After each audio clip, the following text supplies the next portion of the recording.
Hey, welcome back. I'm Sal from SNS Grills, and today we are making some turkey enchiladas that are absolutely amazing.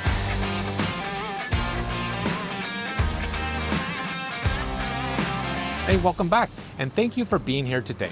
Today, we're gonna make some delicious turkey enchiladas. Now, this is a great recipe for some leftover turkey, but you're gonna soon find out that these enchiladas are so amazing that you might wanna grill up some turkey specifically for this recipe. Let's start. I have these turkey breasts that I'm gonna cook today. Now, this turkey came in this net in order to hold it all together, and all we need is to season it. For our rub, I'm adding 1 tablespoon of salt, 2 tablespoons of pepper, 1 tablespoon of garlic, 2 teaspoons of paprika, 2 teaspoons of guajillo pepper, 2 teaspoons of some ground herbs. Now this has some thyme, rosemary, and oregano. Give it a quick mix, and it's ready to add. Now before seasoning, let's cook the turkey with some olive oil. And then apply our rub. Apply to both sides, and then the edges. And let's repeat the process on the second turkey breast.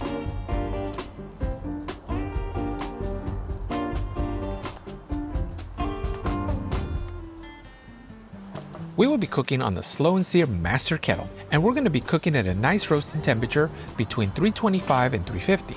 Let's place our slow and sear deluxe insert. I'm also going to be using the drip and griddle pan. I wrapped it in foil to keep the pan clean for the second part of the cook, or I'm going to use it as a pan to hold my enchiladas. I'll be dropping in a full chimney of briquettes that haven't been completely ashed over. Once my temperature stabilizes, I'm placing in some cherry wood chunks, and then I'm going to place in our turkey opposite of the coals. I'm going to monitor the temperature of our turkey with the SNS 500 food thermometer. Let's close the lid and start cooking. I'm going to cook these turkey breasts until they reach 140 internal temperature. And at this point, I'm going to be adding some herb butter and covering it with foil. Now before we hit 140 internal temperature, I'm going to go ahead and make this herb butter. Let's add a stick of room temperature butter, and then add about a teaspoon of fresh oregano, a teaspoon of rosemary, and a teaspoon of thyme, followed by another teaspoon or so of that rub I used for the turkey. Let's give it a good mix, and we're ready for the next step. Now this turkey has been cooking for 90 minutes and has reached 140 and 145.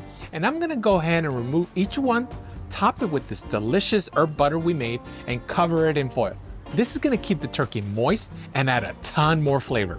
These turkey breasts are not only looking great, but they smell so good.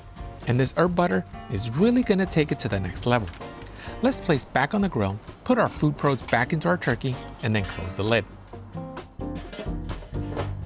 At this point, one of them has reached 160, so I'm gonna go ahead and remove. Now the second one is not too far behind, and once that one reaches 160, I'll remove that as well. Once rested for about 20 minutes, I'll unwrap. I'm gonna remove the netting, and then remove it from the foil, and then slice. I cannot resist. I have to give it a quick bite.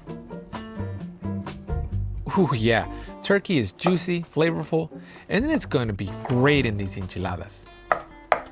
Let's get the turkey meat a quick chop. This turkey breast is so good, and you could eat it as is, but we have bigger plans for this. So after giving it a good chop and placing it back into the foil with all that butter, we're gonna go ahead and start making these delicious enchiladas.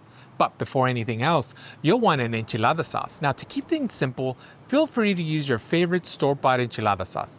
If you don't have one and you like to make one yourself, I don't blame you. Here's a quick and easy one you could do.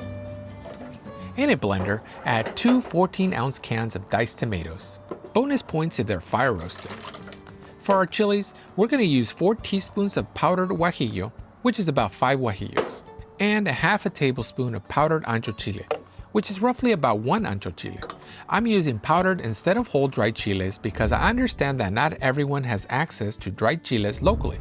Place in a half a teaspoon of cumin, half a teaspoon of pepper, 1 teaspoon of dried oregano, and about 5 garlic cloves. Now let's add 3 cups of chicken or turkey broth. Bonus tips, if you want this enchilada sauce to be spicy, add a touch of cayenne pepper. You can also add about 2 chipotle peppers in adobo sauce if you want a little bit of heat with a little smokiness and a lot of depth. Once blended, let's strain. Straining is important to keep the sauce feeling smooth. Once completely strained, Get you a pan and get it nice and hot. Add a tablespoon of oil and a tablespoon of flour. Now once brown, add in your strained enchilada mixture. This is going to help the sauce thicken up a bit. We don't need this to be as thick as gravy, but it also shouldn't be too watery. Otherwise, it's not going to stick to the tortilla later on. Keep stirring and let it come up to a complete boil. Keep mixing, and once slightly reduced, check for salt. Now, depending on the salt level of your stock you use, you might want to add a little bit more salt. If the stock you use doesn't have enough salt, add in some chicken bouillon, about a half a teaspoon at a time, until you're happy with the flavor and with the salt level. The sauce should have less of that tomato taste and more like an enchilada sauce the more you cook it. So give it about 15 minutes and keep on tasting.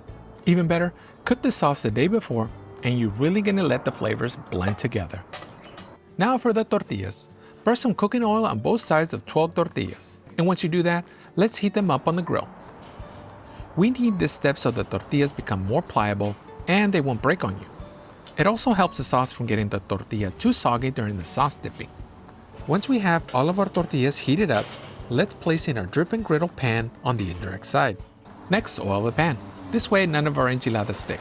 And add more charcoal to our slow and sear insert. Now, let's build some enchiladas.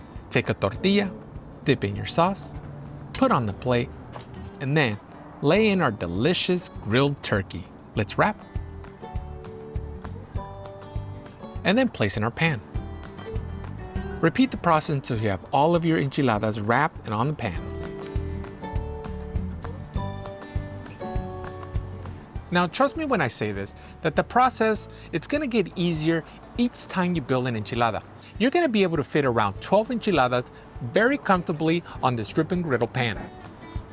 And once they're all wrapped, place in some additional sauce to each of them, and then some melting cheese on top. I'm using Oaxaca cheese. And let's close the lid for about 15 minutes until the cheese melts and browns. Now this is gonna take longer or shorter amount of time depending how hot you got your grill. And there we have them, some delicious, cheesy, saucy enchiladas. And man, do they smell good. Nothing left to do but to plate them up. First, drop in some sauce on the plate. Then, placing your enchiladas. Top them with anything you want. I'm gonna place some fresh lettuce, some Mexican crema, some red onion for a pop of flavor and color, and some cotija cheese. And bam! These look so good, and I cannot wait to get a bite of these. Now these enchiladas look really good. Let's give them a taste. Okay, first of all, that turkey meat is super flavorful. The enchilada sauce complements it really well. The cheese, the crema, the fresh lettuce and onion on top, it further enhances every bite. This right here exceeds anything you can get served at a Mexican restaurant. And it's a wonderful way to use up some leftover turkey. But as I said at the top of this video, you might want to cook up some turkey specifically for this recipe. Yeah, it's that good. Now, I really hope you give this recipe a try and really make it your own. And remember, 2 zones are better than 1. See you on the next one. Take care.